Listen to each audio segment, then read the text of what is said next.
নমস্কার, Bengali kidney কেয়ারের YouTube চ্যানেলে আপনাকে আবার স্বাগত।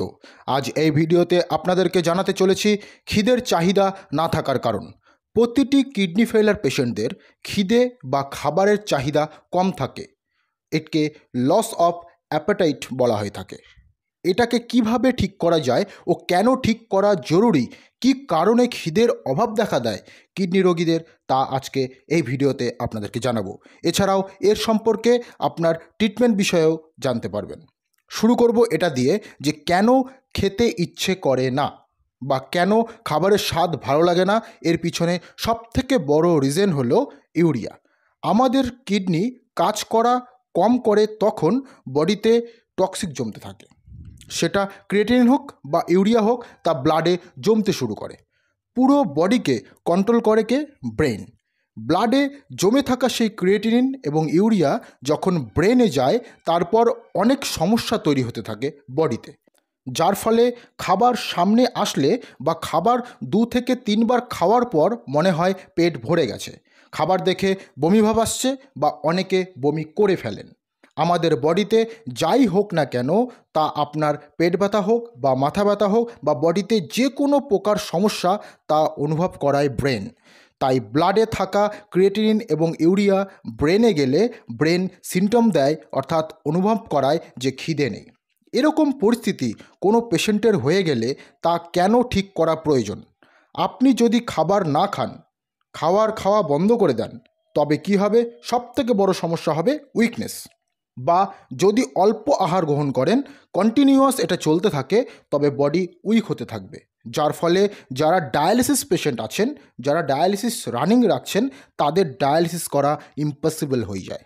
একদিকে ডায়ালিসিস না করলে নয়, অন্যদিকে বডি উইক হওয়ার কারণে ডায়ালিসিস করা সম্ভব হয় না। তো আপনাকে ব্লাড ফিল্টার আউট করতে হবে, তবে সিমটমগুলি কমতে থাকবে। কিডনি খারাপ হওয়ার কারণে ক্রিয়েটিনিন, ইউরিয়া ব্লাডে জমতে থাকে। একে কিভাবে ম্যানেজ করা যায়? এর 2টি উপায় আছে। প্রথম উপায়, বডিতে ক্রিয়েটিনিন এবং ইউরিয়া জমতে কম দিন। যদি কম তৈরি হয় তবে কম বেরোবে, তাতে সেটা ম্যানেজেবল হবে। দ্বিতীয় উপায়, কিডনির ফাংশনকে বাড়িয়ে দিন, অর্থাৎ ক্রিয়েটিনিন এবং ইউরিয়াকে বাইরে বের করা। যে কোনো কিডনি ফেলার পেশেন্টের জন্য এটা সবথেকে ভালো যে 2টি উপায়কে একসঙ্গে ইউজ করা।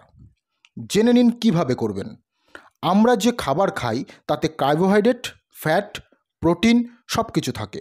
এছাড়াও আরও অন্যান্য ওয়েস্ট মেটেরিয়াল থাকে, যা আমাদের বডির জন্য ভিটামিন এবং মিনারেলস, যেগুলো আমাদের বডির জন্য প্রয়োজনীয়। এইসব খাবার থেকে শরীরে যাচ্ছে, বডিতে কী হচ্ছে? সেই ওয়েস্ট মেটেরিয়ালগুলো ব্লাডে জমতে থাকছে। তার কারণ কিডনি কাজ করতে পারছে না, তার জন্য। তো আমরা যদি খাবার কিছু চেঞ্জে জানি, তবে বডিতে ক্রিয়েটিনিন এবং ইউরিয়া জমবে কম। তো আপনাকে আপনার খাবার তালিকা থেকে হেভি প্রোটিন জাতীয় খাবারকে অ্যাভয়েড করতে হবে, যেমন দুধ, মাছ, মাংস, ডিমের কুসুম। এসব বাদ দিলে আপনার লিভারকে কাজ করতে কম হবে, যার ফলে ইউরিয়া তৈরি কম হবে। লিভার বেশি কাজ করে তখনই যখন কোনো হেলদি প্রোটিন জাতীয় খাবার বা ফাস্টফুড, তেলে ভাজা এইসব আইটেম আমরা খাই, তখন লিভার বেশি করে ফাংশনিং করতে থাকে, যার ফলে ইউরিয়া বেশি বের হয়। যাদের কিডনি ফাংশন বেটার আছে তাদের তো কোনো সমস্যা হয় না, কিন্তু যাদের কিডনির সমস্যা, তাদের সেই ইউরিয়া বডিতে জমতে থাকে। আপনি ডায়েট করলে ইউরিয়া কম হবে, খিদে বাড়বে। এভাবে ক্রিয়েটিনিন এবং ইউরিয়া কম করুন। দ্বিতীয় উপায়ে, কিডনিকে ইমপ্রুভ করা। আমি প্রতিটি পেশেন্টকে এটাই অ্যাডভাইস করি, আপনার বিপি বা সুগার সবসময় কন্ট্রোলে রাখুন। আপনাকে যে কোনো প্রকার মেডিসিন নিতে হোক না কেন বা মেডিসিনের ডোজ বাড়াতে হলে আপনি বাড়াবেন, কিন্তু বিপি এবং সুগারকে কন্ট্রোল রাখতে হবে। বিপি সাধারণত 120/80 এর নিচে রাখার চেষ্টা করুন, না হলে কিডনিকে আরও ধীরে ধীরে ড্যামেজ করতে থাকবে।